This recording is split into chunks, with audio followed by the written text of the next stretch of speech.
Hi all, വൺസിൻ്റെ മറ്റൊരു സെഷനിലേക്ക് സ്വാഗതം. നമ്മൾ KTU ക്വസ്റ്റ്യൻ പേപ്പർ സൊല്യൂഷൻ പ്രോഗ്രാമിൽ ഇന്ന് ഡിസ്കസ് ചെയ്യുന്നത് മെക്കാനിക്സ് ഓഫ് സോളിഡ്സ് എന്ന് പറയുന്ന സബ്ജക്റ്റാണ്. സോ ഇതിൻ്റെ 2022 ഡിസംബർ മാസം നടന്ന എക്സാമിൻ്റെ ക്വസ്റ്റ്യൻസാണ് നമ്മൾ ഈ വീഡിയോയിൽ ഡിസ്കസ് ചെയ്യുന്നത്. സോ അതിൽ മൊഡ്യൂൾ 1ൻ്റെ വീഡിയോ ആയിട്ടാണ് നമ്മൾ ഇന്ന് വന്നിരിക്കുന്നത്. സോ മൊഡ്യൂൾ 1 എടുത്തു കഴിഞ്ഞാൽ നമുക്ക് മൊഡ്യൂൾ 1ൻ്റെ സിലബസ് നോക്കിക്കഴിഞ്ഞാൽ എന്തൊക്കെയാണെന്ന് നോക്കാം. ജസ്റ്റ് ഞാൻ ഒന്ന് വായിക്കാം.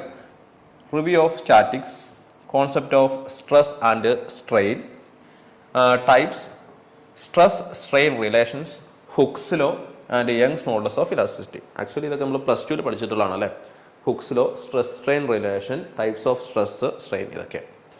Then അടുത്തെന്താണ് stress strain diagram for mild steel.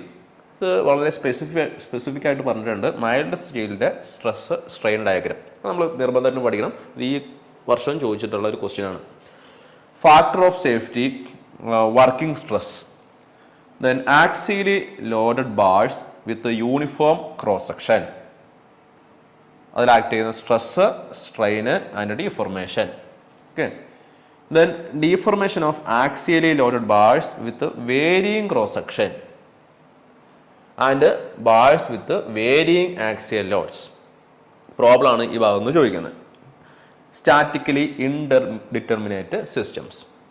So ഇത്രയാണ് മൊഡ്യൂൾ 1ൻ്റെ സിലബസിൽ വരുന്നത്.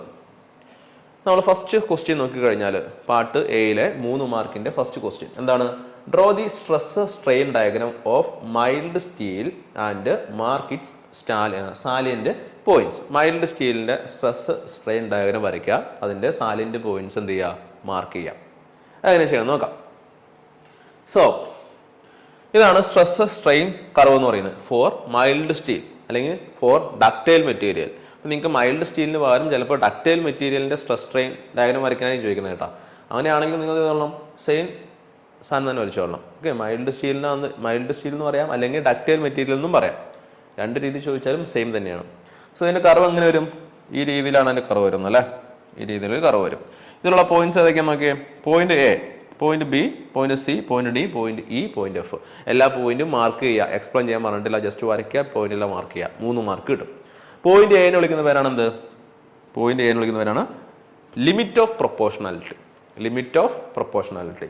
പോയിന്റ് ബി എന്താണ്? ഇലാസ്റ്റിക് ലിമിറ്റ് ആണ്. Elastic limit. പോയിന്റ് സി എന്ന് വിളിക്കുന്ന പേരാണ് എന്ത്? Upper yield point. Upper yield point. Point D എന്ന് വിളിക്കുന്നവരാണ് എന്ത്? Lower yield point. Lower yield point. Point E എന്ന് വിളിക്കുന്നവരാണ് എന്ത്? Ultimate stress.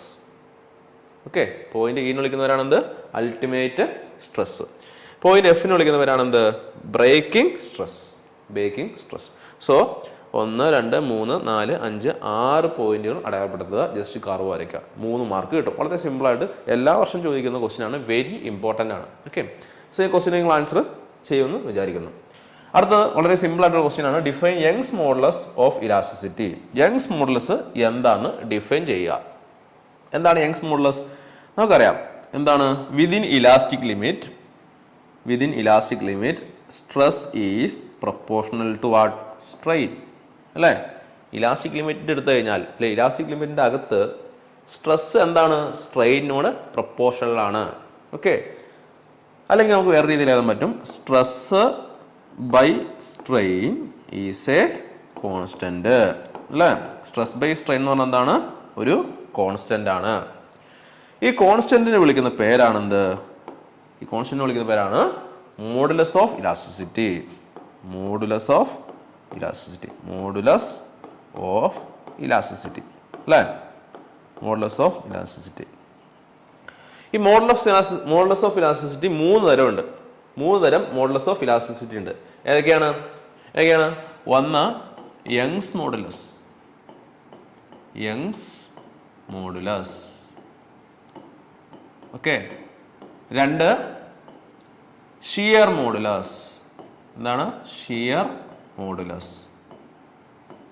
Shear modulus. അല്ലെങ്കിൽ ഇനി വിളിക്കുന്ന മറ്റൊരു പേരാണെന്ത്? Rigidity modulus. എന്താണ്? Rigidity modulus. Rigidity modulus. അടുത്താണെന്ത്? മൂന്നാമത്തെ ആണെന്ത്? Bulk modulus. Bulk modulus. Bulk modulus. ഇങ്ങനെ 3 തരം മോഡുലൈ ഓഫ് ഇലാസ്റ്റിസിറ്റീസ് ഉണ്ട്. ഇനി ഇതിൽ എന്താണ് യങ്സ് മോഡുലസ്? അതാണ് നമ്മുടെ ക്വസ്റ്റ്യൻ എന്ന് പറയുന്നത്. എന്താണ് യങ്സ് മോഡുലസ്? എന്താണ് യങ്സ് മോഡുലസ്? യങ്സ് മോഡുലസ് എന്ന് പറഞ്ഞാൽ വേറെ ഒന്നുമല്ല, അത് നമ്മൾ എന്താ ഇ വെച്ചാൽ സൂചിപ്പിക്കുന്നത്. ഇ. ഓക്കെ, ഇ എന്ന് പറയുന്നത് ആക്ച്വലി മോഡുലസ് ഓഫ് ഇലാസ്റ്റിസിറ്റി എന്ന് പറഞ്ഞാൽ എന്താണ്? സ്ട്രെസ് ബൈ സ്ട്രെയിൻ ആണ്. യങ്സ് മോഡുലസ് എന്ന് പറഞ്ഞു കഴിഞ്ഞാൽ വേറെ ഒന്നുമല്ല, longitudinal stress. Longitudinal stress divided by longitudinal strain. Longitudinal strain, ഇതിനെ വിളിക്കുന്ന പേരാണെന്ത്? യങ്സ് മോഡുലസ് എന്ന് പറയുന്നത്. Longitudinal stress divided by longitudinal strain, ഇതിനെ വിളിക്കുന്ന പേരാണെന്ത്? Young's modulus. ഓക്കെ, ഇനി എന്താണ് ഷിയർ മോഡുലസ് എന്ന് പറഞ്ഞപ്പോൾ, അല്ലെങ്കിൽ റിജിഡിറ്റി മോഡുലസ് എന്ന് പറഞ്ഞാൽ എന്താണ്? വേറെ ഒന്നുമല്ല, എന്താണ്? നമ്മളത് ഒരു ഫിഗർ വരച്ചിട്ടാണ് എക്സ്പ്ലെയിൻ ചെയ്യുന്നത്. സപ്പോസ് നമ്മുടെ കയ്യിലൊരു മെറ്റീരിയൽ ഉണ്ടെന്ന് വിചാരിക്കാം.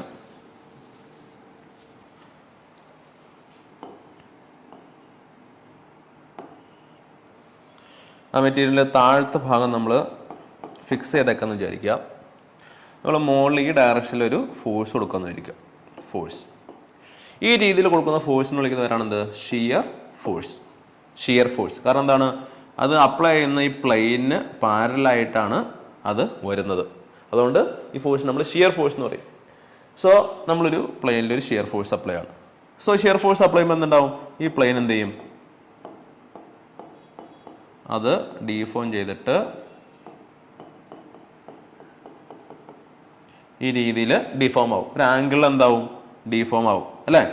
ശരിയല്ലേ? സോ ഇതിന് ഷിയർ സ്ട്രെയിൻ സംഭവിച്ചു എന്ന് പറയാം. ഷിയർ സ്ട്രെയിൻ, ഒരു ഷിയർ സ്ട്രെസ് അപ്ലൈ ആണ്. നമ്മൾ അപ്ലൈ ചെയ്യുന്നത് ഷിയർ ഫോഴ്സ് ആണ്. ഈ ഷിയർ ഫോഴ്സിനെ ഇത് ആക്ട് ചെയ്യുന്ന ഈ ഏരിയ വെച്ച് ഡിവൈഡ് ചെയ്ത് കഴിഞ്ഞാൽ നമുക്ക് എന്ത് കിട്ടും?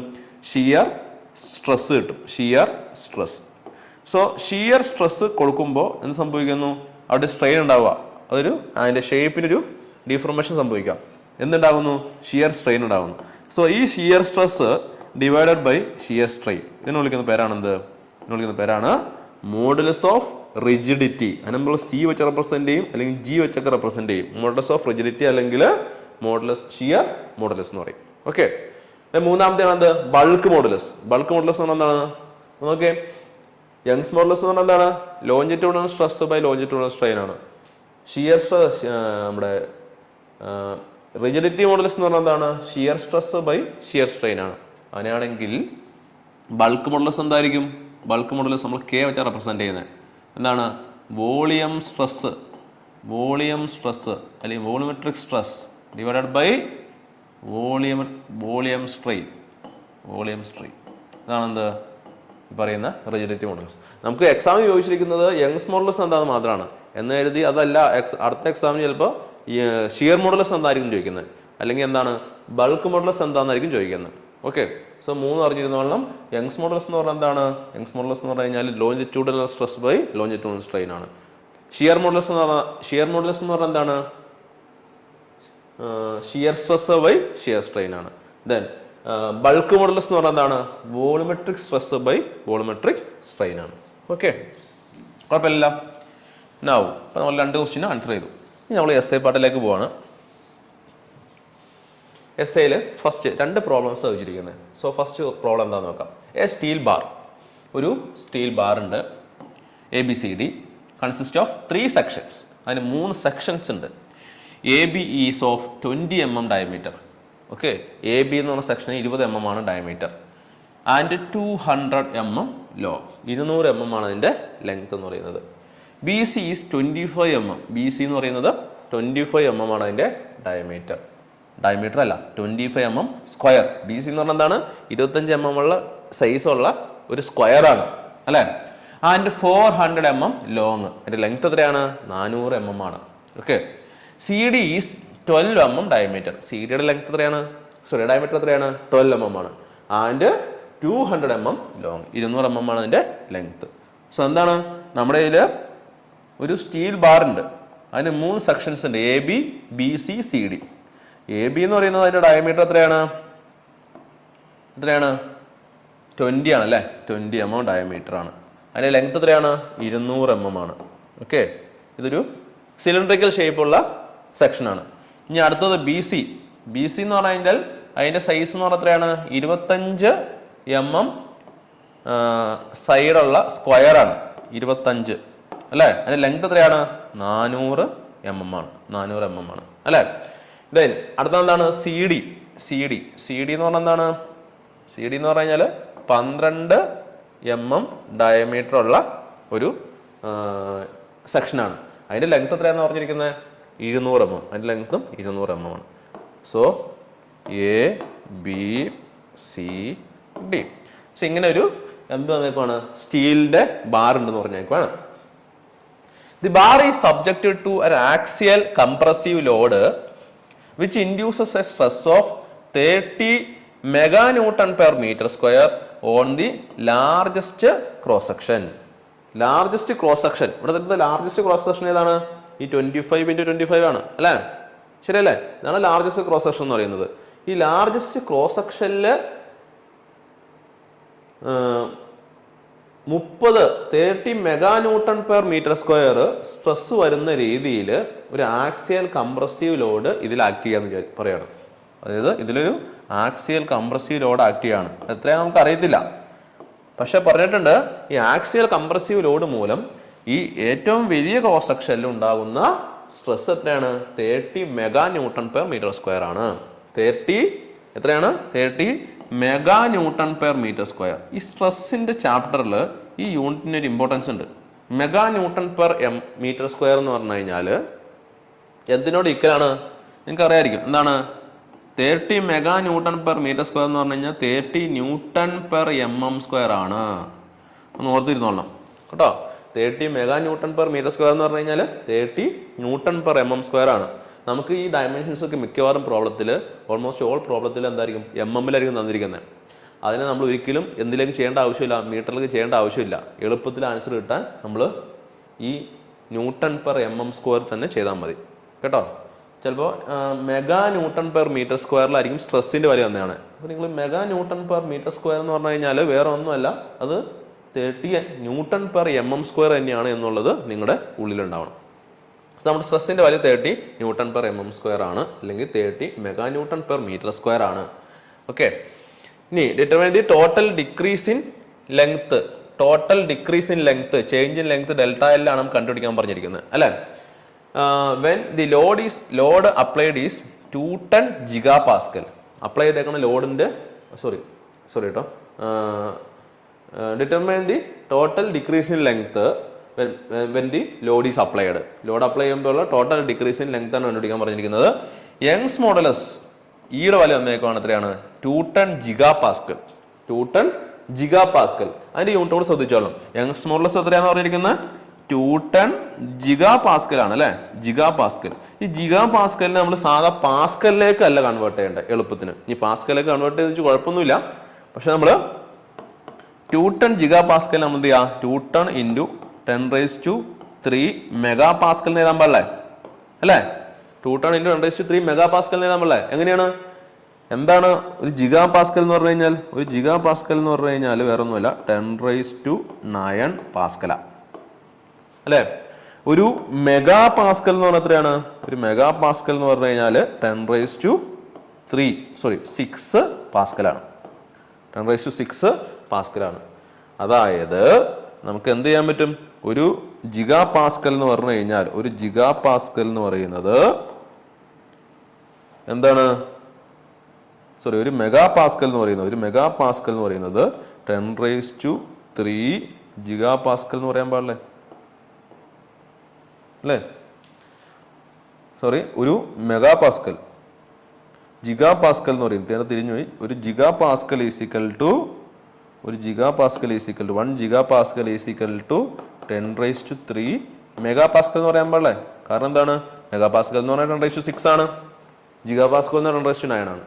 സോ 210 GPa അല്ലെങ്കിൽ 210 × 10⁻³ മെഗാപാസ്കലാണ് നമ്മുടെ യങ്സ് മോഡുലസ്. സോ ആ യൂണിറ്റ് ഈ രീതിയിൽ കൺവേർട്ട് ചെയ്തോളാം. 30 മെഗാന്യൂട്ടൺ പെർ മീറ്റർ സ്ക്വയർ നമ്മൾ 30 ന്യൂട്ടൺ പെർ mm സ്ക്വയർ എന്ന് എഴുതി. Young's modulus is equal to 210 GPa ആണ്, അതായത് 210 × 10⁻³ മെഗാപാസ്കൽ ആണ്, അല്ലെങ്കിൽ 210 × 10⁻³ ന്യൂട്ടൺ പെർ mm സ്ക്വയർ ആണ്. അപ്പോൾ എന്താ എല്ലാ ക്വാണ്ടിറ്റീസും ന്യൂട്ടൺ പെർ എം എം സ്ക്വയറിലാണ്, എല്ലാ ഡയമെൻഷൻസും എന്താണ് എം എമ്മിലും ആണ്. ഓക്കെ, കുഴപ്പമില്ല. ഇനി പ്രോബ്ലം ചെയ്യാൻ നമുക്ക് എളുപ്പമാണ്. സോ നമുക്ക് എന്നാ കണ്ടുപിടിക്കാൻ പറഞ്ഞിരിക്കുന്നത്? Change in length, decrease in length കണ്ടുപിടിക്കാൻ പറഞ്ഞിരിക്കുന്നത്. ഡിക്രീസ് ഇൻ ലെങ്ത് കണ്ടുപിടിക്കാൻ പറഞ്ഞിട്ടുണ്ടെങ്കിൽ നമ്മൾ ഫസ്റ്റ് എന്ത് ചെയ്യണം? ഈ അപ്ലൈ ചെയ്ത ലോഡ് കണ്ടുപിടിക്കണം. ഓക്കെ, ഈ അപ്ലൈ ചെയ്തേക്കുന്ന ലോഡ് കണ്ടുപിടിക്കണം. അതെങ്ങനെ കണ്ടുപിടിക്കണം നോക്കാം. നമുക്ക് പറഞ്ഞേക്കാണ് ഈ ലാർജസ്റ്റ് ക്രോസ് സെക്ഷനിൽ ആക്ട് ചെയ്യുന്ന stress 30 mega newton per metre square ആണ്, അല്ലെങ്കിൽ 30 newton per M M square ആണ്. സോ സ്ട്രെസ് എന്ന് പറഞ്ഞാൽ എന്താണ്? സ്ട്രെസ് എന്ന് പറഞ്ഞു കഴിഞ്ഞാൽ വേറെ ഒന്നുമല്ല, എന്താ? ലോഡ് ഡിവൈഡഡ് ബൈ ഏരിയ ആണ് അല്ലേ? Load divided by area. ഈ സ്ട്രെസ്സിന്റെ വാല്യൂ തന്നേക്കണേ. ഈ ലാർജസ്റ്റ് ക്രോസ് സെക്ഷനിൽ ആക്ട് ചെയ്യുന്ന സ്ട്രെസ്സിന്റെ വാല്യൂ തന്നിരിക്കുന്നത് 30 എത്രയാണ്? 30 newton per M M square is equal to load divided by area. Area എന്ന് പറഞ്ഞാൽ എന്തായിരിക്കും? ലാർജസ്റ്റ് ക്രോസ് സെക്ഷൻ എന്താണ്? 25 × 25 ആണ് അല്ലേ? 25 × 25. കാരണം എന്താ? നടുക്ക് എന്താണ്? ഒരു സ്ക്വയർ ക്രോസ് സെക്ഷൻ ആണെന്ന് പറഞ്ഞിരിക്കുന്നത് അല്ലേ? നടുക്ക് സ്ക്വയർ ക്രോസ് സെക്ഷൻ ആണ്. സോ ഇത് ചെയ്യുമ്പോൾ നമുക്ക് എന്ത് കിട്ടും? ലോഡിന്റെ വാല്യൂ കിട്ടും. ലോഡ് പി ഈക്വൽ ടു എന്ത് വരും? Load P equal to 30 × 25 × 25. 30 × 25 × 25 നമുക്ക് ചെയ്യുമ്പോൾ 1875 അത്രയും ന്യൂട്ടൺ എന്ത് കിട്ടും? നമ്മുടെ ലോഡ് കിട്ടും. നമ്മൾ ലോഡ് കണ്ടുപിടിച്ചു, 1875 ന്യൂട്ടൺ എന്ന് കിട്ടി. നമ്മുടെ ഉദ്ദേശം എന്താണ്? ചേഞ്ച് ലെങ്ത് കണ്ടുപിടിക്കുക. ചേഞ്ച് ലെങ്ത്തിന് ഇക്വേഷൻ അതാ, ഒരു ഫണ്ടമെന്റൽ ഇക്വേഷൻ ഉണ്ട്, നിങ്ങളത് കാണാൻ പഠിക്കണം. വെരി ഇമ്പോർട്ടൻ്റ് ആണ്. Change length is equal to പിന്നെ 1-2 സെക്ഷൻസ് ഉള്ള ഒരു ബാറാണെങ്കിൽ അതിന്റെ ചേഞ്ച് ലെങ്ത് എന്ന് പറഞ്ഞാൽ എന്താണ്? ഒന്നാമത്തെ സെക്ഷനിൽ ആക്ട് ചെയ്യുന്ന ലോഡ് ഇൻറ്റു അതിന്റെ ലെങ്ത് ഡിവൈഡഡ് ബൈ ഒന്നാമത്തെ സെക്ഷന്റെ area of cross section into Young's modulus. ഇവിടെ എല്ലാ സെക്ഷന്റെ മെറ്റീരിയൽ സെയിം ആണ്, അതുകൊണ്ട് യങ്സ് മോഡുലസിന്റെ വാല്യൂ E1 E2 എന്ന് കൊടുക്കേണ്ട ആവശ്യമില്ല. നമുക്ക് അങ്ങനെ 3 സെക്ഷൻസ് ഉണ്ട്. പക്ഷെ അവിടെ 3 സെക്ഷനിൽ ആക്ട് ചെയ്യുന്ന ലോഡും സെയിം ആണ് അല്ലേ? 1870 എന്നുള്ള ലോഡാണ് 3 സെക്ഷനിൽ ആക്ട് ചെയ്യുന്നത്. സോ നമുക്ക് P1 ഒന്നും കൊടുക്കേണ്ട ആവശ്യമില്ല. ഓക്കെ, സോ എന്ത് ചെയ്യാൻ പറ്റും? നമുക്ക് PL1 ഡിവൈഡഡ് ബൈ ഒന്നാമത്തെ ആ സെക്ഷന്റെ ഏരിയ ഇൻറ്റു E1 എന്ന് വേണ്ട E plus PL2 divided by രണ്ടാമത്തെ സെക്ഷന്റെ area into E. Okay, plus P × L3 divided by മൂന്നാമത്തെ സെക്ഷന്റെ ഏരിയ ഇൻറ്റു E. കുഴപ്പമില്ലല്ലോ. നമ്മൾ ഇനി ഓരോ വാല്യൂസ് സബ്സ്റ്റിറ്റ്യൂട്ട് ചെയ്യാം. പിയുടെ വാല്യൂ നമ്മൾ കണ്ടുപിടിച്ച് കഴിഞ്ഞു. എത്രയാണ്? 18750 ഇൻറ്റു ഒന്നാമത്തെ ക്രോസ് സെക്ഷന്റെ ലെങ്ത് എത്രയാണെന്ന് പറഞ്ഞിരിക്കുന്നത്? 200 mm ആണ്. നമ്മൾ കൺവേർട്ട് ചെയ്യേണ്ട ആവശ്യമുണ്ടോ? ഇല്ല, കാരണം നമ്മളെല്ലാം എന്താണ്? mm-ലാണ് ചെയ്യുന്നത്. സോ ഇൻറ്റു 200 ഡിവൈഡഡ് ബൈ ഒന്നാമത്തെ സെക്ഷന്റെ ഏരിയ. ഒന്നാമത്തെ സെക്ഷന്റെ ഡയമീറ്റർ എത്രയാണെന്ന് പറഞ്ഞിരിക്കുന്നത്? നമുക്കറിയാം 20 mm ആണ്. സോ ഇതെന്താണ്? ഡയമീറ്റർ ആണ് അല്ലേ? സോ അതിന്റെ ക്രോസ് സെക്ഷൻ ഏരിയ എന്തായിരിക്കും? π/4 ഇൻറ്റു d², 20ന്റെ സ്ക്വയർ. 20 നമ്മൾ മീറ്ററിൽ കൺവേർട്ട് ചെയ്യേണ്ട ആവശ്യമില്ല, കാരണം mm-ലാണ് നമ്മൾ എല്ലാ യൂണിറ്റും ചെയ്യുന്നത്. ഇൻറ്റു അതിന്റെ യങ്സ് മോഡുലസിന്റെ വാല്യൂ നമ്മൾ കണ്ടുപിടിച്ചിട്ടുണ്ട്. നമുക്കറിയാം 2 × 10⁻³ newton per M M square. അതും ന്യൂട്ടൺ പെർ എം എം സ്ക്വയറിലാണ്, അതുകൊണ്ട് അതും കൺവേർട്ട് ചെയ്യേണ്ട ആവശ്യമില്ല. 2 × 10⁻³ 2 × 10⁻³. ഓക്കെ, ദെൻ അതുപോലെ രണ്ടാമത്തെ സെക്ഷന്റെ പിയുടെ വാല്യൂ എത്രയാണ്? 18750 ഇൻറ്റു രണ്ടാമത്തെ സെക്ഷന്റെ ലെങ്ത് എത്രയാണ്? 400 ആണ് അല്ലേ? 400 ഡിവൈഡഡ് ബൈ രണ്ടാമത്തെ സെക്ഷന്റെ ഏരിയ എന്താണ്? 25 × 25. എന്തുകൊണ്ടാ? രണ്ടാമത്തെ സെക്ഷൻ എന്ന് പറയുന്നത് ഒരു സ്ക്വയർ ആണെന്ന് പറഞ്ഞേക്കാണ്. സോ 25 × 25 ഇൻറ്റു യങ്സ് മോഡുലസിന്റെ വാല്യൂ എത്രയാണ്? 210 × 10⁻³ ഓക്കെ. ദെൻ മൂന്നാമത്തെ സെക്ഷൻ എന്ന് പറയുമ്പോൾ ലോഡ് എത്ര വരും? 18750 ഇൻറ്റു മൂന്നാമത്തെ സെക്ഷന്റെ ലെങ്ത് എത്രയാണ്? 200. ക്വസ്റ്റ്യൻ പറഞ്ഞേക്കാണ് 200 ഡിവൈഡഡ് ബൈ മൂന്നാമത്തെ സെക്ഷന്റെ ഏരിയ എന്താണ്? മൂന്നാമത്തെ സെക്ഷന്റെ ഡയമീറ്റർ എത്രയാണെന്ന് നോക്കിയേ? 12 mm ആണ് അല്ലേ? സോ 12 π/4 ഇൻറ്റു 12 സ്ക്വയർ ഇൻറ്റു നമ്മുടെ യങ്സ് മോഡുലസ് 210 × 10⁻³. സോ ഇത്രയും കാൽക്കുലേഷൻ ചെയ്ത് കഴിയുമ്പോൾ നമുക്ക് എന്ത് കിട്ടും? Change in length of the composite bar കിട്ടും. Okay, or bars of varying cross section കിട്ടും. എത്ര കിട്ടും എന്ന് പറയുമ്പോൾ 0.272 എന്ന് കിട്ടും. ചെയ്ത് നോക്കുക, 0.272 mm എന്ന് കിട്ടും. Okay, so change in length കണ്ടുപിടിച്ചു. അപ്പോൾ നമ്മളിത് എന്താ പറഞ്ഞിരുന്നത്? ചേഞ്ച് ഇൻ ലെങ്ത് കണ്ടുപിടിക്കാൻ പറഞ്ഞു. അപ്പോൾ അതിനുവേണ്ടി നമ്മൾ എന്ത് ചെയ്തു? ഫസ്റ്റ് ലോഡ് കണ്ടുപിടിച്ചു. ലോഡ് എങ്ങനെ കണ്ടുപിടിച്ചത്? ലോഡ് എന്ന് പറഞ്ഞു കഴിഞ്ഞാൽ വേറെ ഒന്നുമില്ല, നമുക്ക് സ്ട്രെസ് തന്നിട്ടുണ്ട് 30 MN/m². MN/m² എന്ന് പറഞ്ഞാൽ എന്താണ്? Nm/mm² തന്നെയാണ്. സോ അത് is equal to load by area എന്ന് എഴുതി. ഇനി ഈ 30 എന്ന് പറയുന്നത് ലാർജസ്റ്റ് ക്രോസ് സെക്ഷനിൽ തന്നിരിക്കുന്ന ലോഡാണ്, സ്ട്രെസ് ആണ്. സോ ലാർജസ്റ്റ് ക്രോസ് സെക്ഷന്റെ ഏരിയ നമ്മൾ എഴുതി 25 × 25. സോ ലോഡ് കിട്ടി 18750 ന്യൂട്ടൺ എന്ന് കിട്ടി. നമ്മൾ ചേഞ്ച് ഇൻ ലെങ്ത്തിന്റെ ഇക്വേഷൻ എഴുതി. ചേഞ്ച് ഇൻ ലെങ്ത് എന്ന് പറഞ്ഞു കഴിഞ്ഞാൽ PL1/A1e + PL2/A2e + PL3/A3 ചെയ്താൽ നമുക്ക് കിട്ടും ഡെൽറ്റ L = 0.272 mm എന്ന് കിട്ടും. ഇത്രയാണ് ആ ക്വസ്റ്റ്യനുള്ളത്. 14 മാർക്കിന്റെ ക്വസ്റ്റ്യൻ ആണ്. നൗ അടുത്ത ക്വസ്റ്റ്യനിലേക്ക് പോവാം. A member ABCD is subjected to point loads P1, P2, P3, P4. P1, P2, P3, P4. Figure തന്നിട്ടുണ്ട്. As shown in the figure. Calculate the force P3. P3യുടെ വാല്യൂ കണ്ടുപിടിക്കുക for equilibrium condition. If P1 is equal to 120 kilonewton. P1ന്റെ വാല്യൂ 120 kilonewton. 120 kilonewton. P2 220 kilonewton. ഇത് എത്രയാണ്? 220 kilonewton. Then P4 160 kilonewton. P4 160 kilonewton. 160 kilonewton. Okay, 160 kilonewton. So നമുക്ക് 120, 220, 160 3 load തന്നിട്ടുണ്ട്. P3യുടെ value കണ്ടുപിടിക്കാം. P3യുടെ value കണ്ടുപിടിക്കാം. അതാണ് ക്വസ്റ്റ്യൻ എന്ന് പറയുന്നത്. So determine also the net change in length of the member. Net change in ലെങ്ത്തും കൂടി കണ്ടുപിടിക്കാൻ പറഞ്ഞേക്കാണ്. P3യുടെ വാല്യൂ കണ്ടുപിടിക്കണം, അതുപോലെ തന്നെ ചേഞ്ച് ഇൻ ലെങ്ത്തും കൂടി കണ്ടുപിടിക്കണം. നമുക്ക് യങ്സ് മോഡുലസിന്റെ വാല്യൂ വന്നേക്കാണ് 200 GPa, 200 GPa. സോ നമ്മൾ ഫസ്റ്റ് എന്ത് ചെയ്യാം?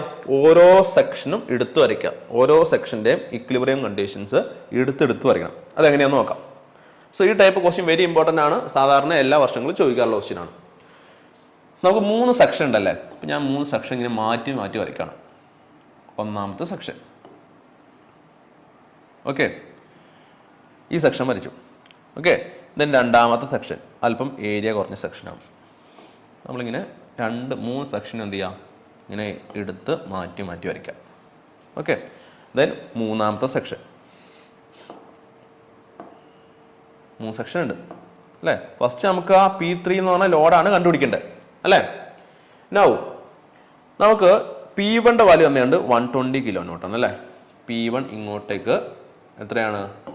120 kilonewton ആണെന്ന് പറഞ്ഞിട്ടുണ്ട് അല്ലേ. ദെൻ അടുത്തെന്താണ്? P2ന്റെ വാല്യൂ തന്നെയുണ്ട് 220 kilonewton അല്ലേ. അതവിടെ ഇരിക്കട്ടെ. P1 120 kilonewton ഇങ്ങോട്ടേക്ക് ആക്ട് ചെയ്യാം. അങ്ങനെയാണെങ്കിൽ ഈ ഒരു സെക്ഷൻ ഇക്വിലിബ്രിയത്തിലാണ് ആവണമെങ്കിൽ ഇവിടുന്ന് ഇങ്ങോട്ടേക്കും എന്ത് ചെയ്യണം? ഒരു 120 kilonewton എന്ന് പറഞ്ഞാൽ ഫോഴ്സ് ഇങ്ങോട്ടേക്ക് ആക്ട് ചെയ്യണം അല്ലേ. ഓരോ സെക്ഷനും ഇൻഡിവിജ്വലി ഇക്വിലിബ്രിയത്തിലായിരിക്കും. സോ അങ്ങനെയാണെങ്കിൽ ഇവിടെ 120 kilonewton എന്ന് പറഞ്ഞാൽ ലോഡ് ഇങ്ങോട്ടേക്ക് ആക്ട് ചെയ്യണമെങ്കിൽ സ്വാഭാവികമായിട്ടും 120 kilonewton ഇങ്ങോട്ടേക്കും ആക്ട് ചെയ്യണം. സോ ഇവിടെ 120 kilonewton എന്ന് പറഞ്ഞാൽ ലോഡ് ആക്ട് ചെയ്യുന്നുണ്ട്. ഇനി നോക്കിയേ, ഈ സെക്ഷനിൽ P2ന്റെ വാല്യൂ വന്നേക്ക് എത്രയാ? 220 kilonewton.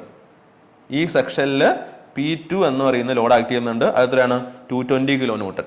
സോ ഈ 220 kilonewtonൽ 120 kilonewton ആണ് നമ്മളിവിടെ അടിച്ചിരിക്കുന്നത് കേട്ടോ. 120 kilonewton. ബാലൻസ് എന്തുണ്ട്?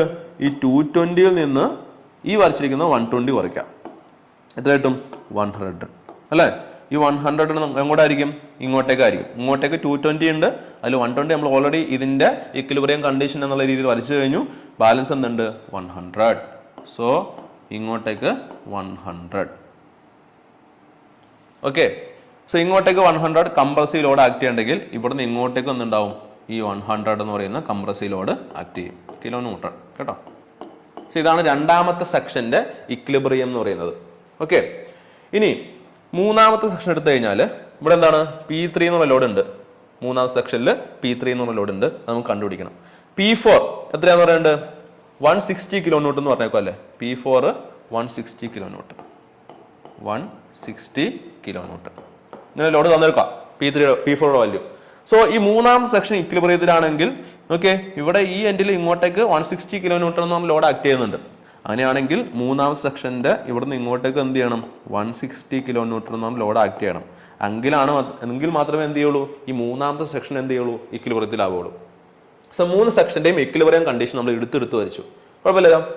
നമുക്ക് എന്നാ കണ്ടുപിടിക്കാൻ പറഞ്ഞിരിക്കുന്നത്? P3യുടെ വാല്യൂ ആണ്. P3 എന്ന് പറയുന്നത് ഏത് ഇന്റർസെക്ഷനിൽ വരുന്നതാ? ഈ രണ്ടാമത്തെയും മൂന്നാമത്തെയും ഈ പറയുന്ന സെക്ഷൻസിന്റെ ഇന്റർസെക്ഷനിൽ വരുന്നതാ. നോക്കിയേ, ഇപ്പോൾ 160 ഇങ്ങോട്ടേക്ക് ആക്ട് ചെയ്യുന്നു, 100 ഇങ്ങോട്ടേക്ക് ആക്ട് ചെയ്യുന്നു. സോ P3 എത്രയായിരിക്കും? ഈ 160 kN. രണ്ടിന്റെ ഡയറക്ഷൻ സെയിം ആണ്, അതുകൊണ്ട് എന്ത് ചെയ്യാ? ആഡ് ചെയ്യാം. 160 പ്ലസ് 100 എത്ര വരും? 260 kN എന്ന് വരും. 260 kN. അതായത് ഈ ഇന്റർസെക്ഷനിൽ ആക്ട് ചെയ്യുന്ന P3യുടെ വാല്യൂ എത്രയാണ്? 260 kN ആണ്. സോ ഇങ്ങനെയാണ് നമ്മൾ ഈ ഇന്റർസെക്ഷനിൽ ആക്ട് ചെയ്യുന്ന ലോഡ് കണ്ടുപിടിക്കുന്നത്. ഈ ടൈപ്പ് പ്രോബ്ലംസ് വെരി ഇമ്പോർട്ടന്റ് ആണ്. നമ്മൾ വന്നു കഴിഞ്ഞാൽ ഓരോ സെക്ഷന്റെയും ഇൻഡിവിജ്വൽ ഇക്വിലിബ്രിയം കൺസിഡർ ചെയ്തിട്ട് ഈ രീതിയിൽ നമ്മൾ 160, ഇപ്പോൾ ഇവിടെ 160 kN ആണ് നമ്മുടെ ലോഡ് എന്ന് പറയുന്നത്, കണ്ടുപിടിക്കണം. സോ നമ്മുടെ ഫസ്റ്റ് പാർട്ട് കഴിഞ്ഞു. എന്താണ്? നമ്മുടെ P3യുടെ വാല്യൂ കണ്ടുപിടിക്കുക എന്നുള്ളതാണ്.